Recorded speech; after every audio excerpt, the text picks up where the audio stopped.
1967, commencement. It was a time of happiness, a time of sadness, a time to reflect, a time to look ahead. The end of formal education for some, the start of new careers for most, a milestone for all. For Dr. Paul Chena, Vice President for Academic Affairs and commencement speaker, it was one of his final university functions before becoming the scientific director of the General Motors Research Laboratories.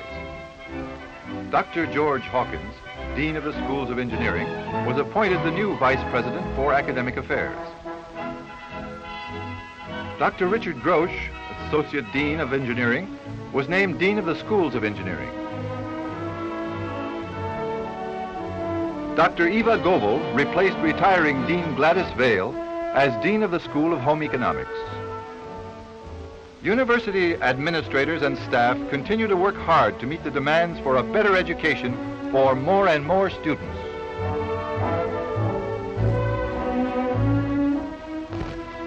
In Westville, near Michigan City, construction continues at the North Central Regional Campus, scheduled to open in the fall of 1967. Purdue also operates regional campuses at Hammond, Fort Wayne, and Indianapolis that help many students to earn undergraduate degrees while living at home.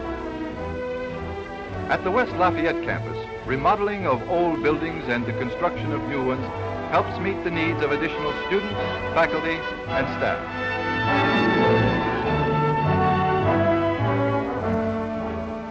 Harrison Hall, a dormitory that can house 812 men, was in use for the first time this year. Graduate House 2, scheduled for completion in the fall of 1968, will house 920 students. Located to the south of the Wesley Foundation and the Purdue Memorial Union, its 14 stories will make it Purdue's tallest building.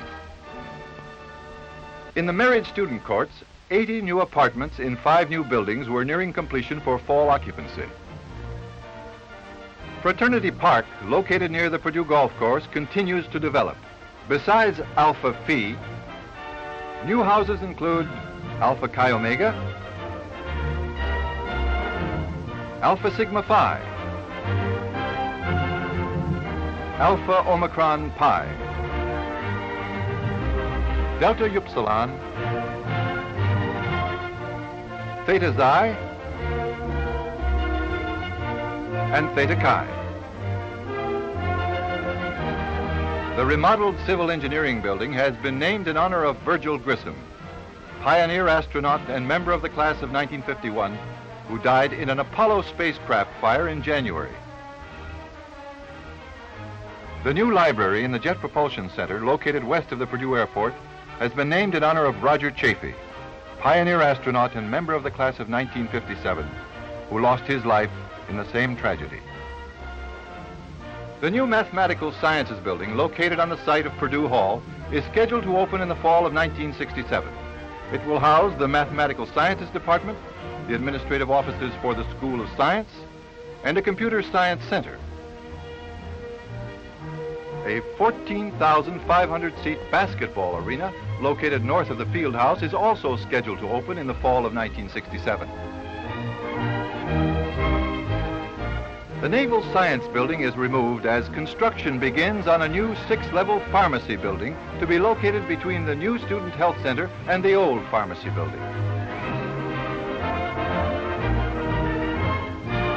A protective fence appeared as a deep excavation of the Purdue Mall started after the 1967 commencement. An underground concrete unit beneath the mall will house a Van de Graaff accelerator. The apparatus will be an addition to the physics building. The surface of the mall will be restored after the construction is completed. The new power plant, located on the south end of the Lafayette campus, is being enlarged and will eventually phase out the old power plant and smokestack. A new field laboratory is being developed on the western edge of the main campus and will be used for studies in woodland management, landscape architecture, and botany. It will also be developed as a campus recreational area. Part of the interior of Stanley Coulter Annex has been remodeled to modernize classrooms, offices, and laboratories. Dr. Robert Myers and assistant Peter East check apparatus in the new animal surgery room in the neuropsychology lab. The animals are well cared for while aiding research concerning the analysis of brain fluids and their control over body temperature and the desire to eat. The internationally recognized research is contributing valuable information for future medicine for humans. From Purdue's Department of Biochemistry and the Department of Botany and Plant Pathology comes hope of a partial solution to the world's food problem. Cross-sections of the corn kernels on the right contain a higher amount of the amino acid lysine than kernels of regular corn on the left. The research that led to the discovery of the high lysine corn is under the direction of Professor Edwin T. Mertz, a biochemist nutritionist, and Professor O.E. Nelson, Jr., a geneticist.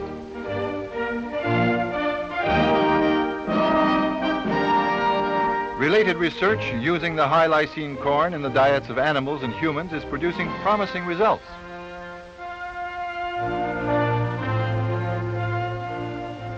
An invitation to use an experimental putting green draws many golfers and aids research under the direction of William Daniel, professor of agronomy and a specialist in turf management.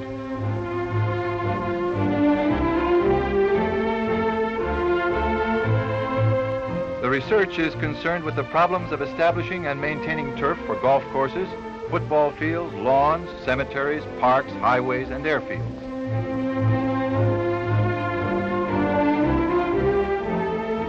Experiments are made using various grasses, soils, and underground watering, fertilizing, drainage, and heating in order to develop ideal turf for different requirements. Staff as well as faculty make research contributions at the university. In the Audiovisual Center, a device has been developed by Roy Mills, film specialist, which consists basically of a motion picture camera, microscope, and microtome mounted in alignment. The new scientific tool provides an automated method of filming stained sequential cross-sections of a microscopic specimen with accurate registration of adjacent sections. The resulting film provides a method of making rapid analyses of cross-sections of specimens and can be a valuable tool in the study and teaching of life sciences.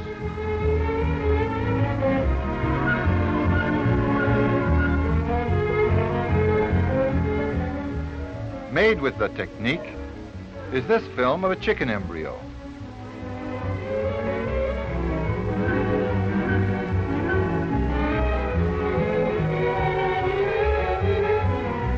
Purdue continues to offer a variety of courses. Classes in surveying taught in the School of Civil Engineering and the Department of Agricultural Engineering may bring memories to many Purdue alumni.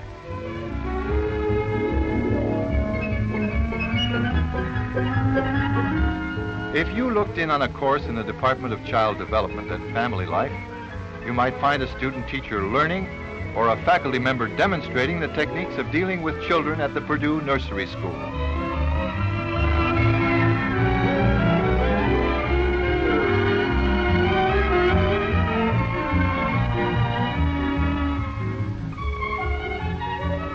In the Department of Education, you might find teachers and prospective teachers learning to utilize equipment that can make their lessons more effective.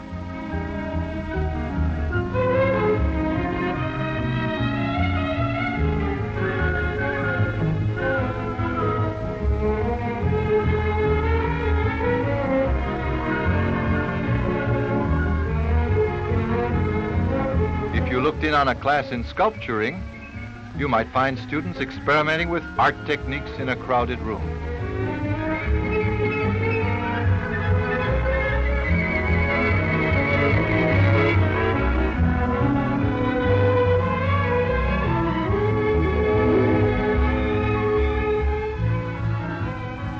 A new Department of Creative Arts was organized this year to include theater and music courses in addition to the art and design courses.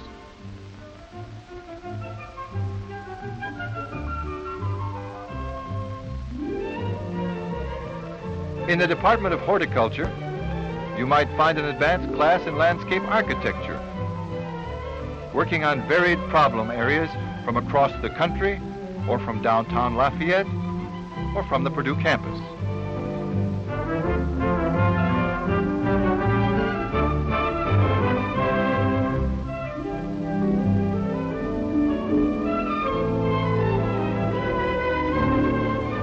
During the Purdue Arts Festival, the Landscape Architecture Club created an experimental environmental design for the area between the Purdue Memorial Union and the Memorial Center.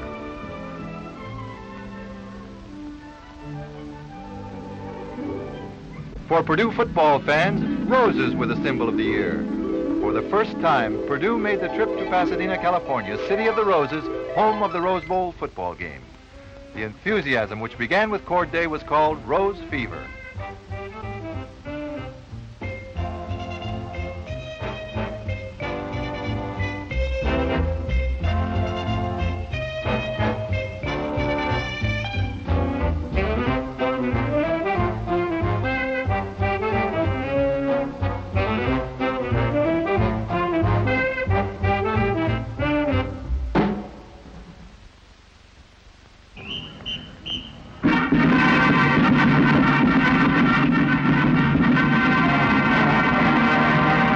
Again, please.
In order to go to the Rose Bowl, it was necessary for Purdue to beat Indiana University.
Pasadena, on the day of the Rose Bowl game between Purdue and Southern California, pregame excitement ran high.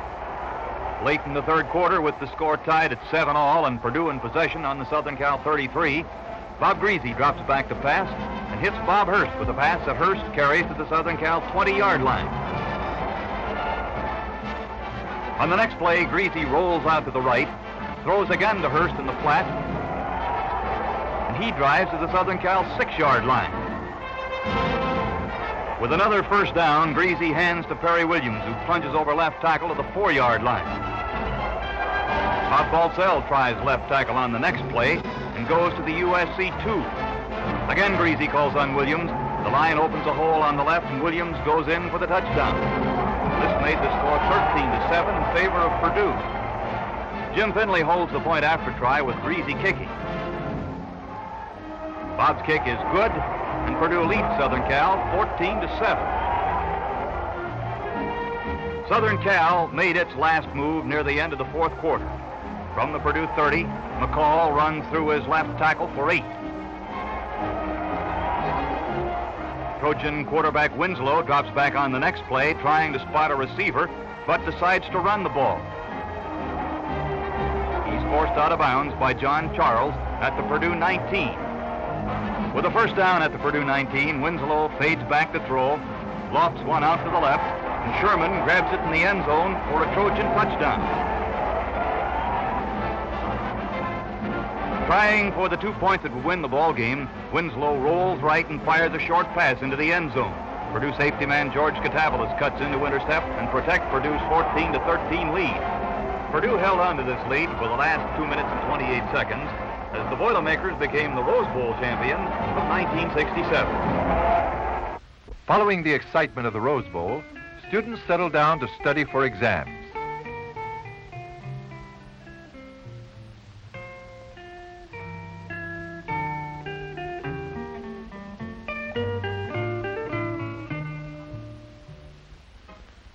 In April, students gathered near the stadium to watch their favorite drivers and karts compete in the Grand Prix.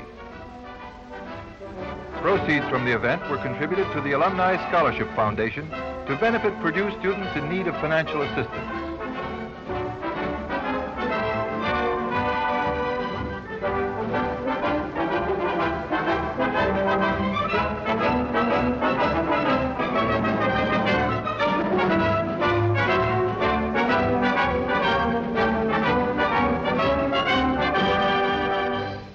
In May, alumni returned to the campus for Gala Week. Members of the Purdue musical organizations rehearsed with Glee Club alumni for an evening performance in the Edward C. Elliott Hall of Music. Members of the class of 1917, celebrating their 50th reunion, gave prizes to some of their group. The class of 1927 displayed its traditional door prize.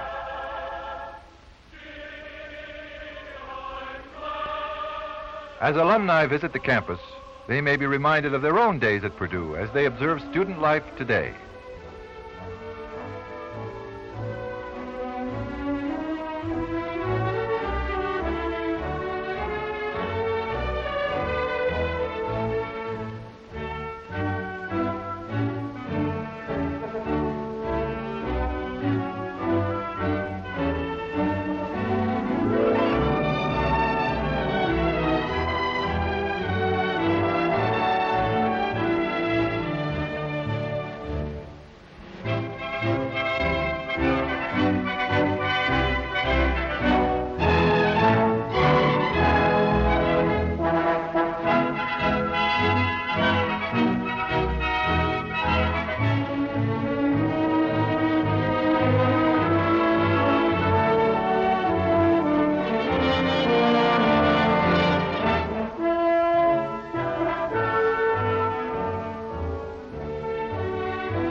Each year, more and more high school students prepare to enter college. Many of these students learn what Purdue has to offer at special campus visiting days.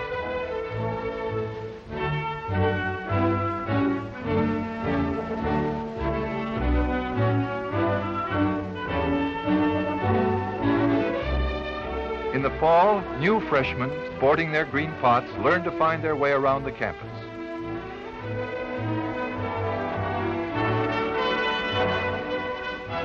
In another 4 years, many of these students will don caps and gowns, as the class of '67 did this year, join the commencement procession, and earn the right to call themselves Purdue alumni.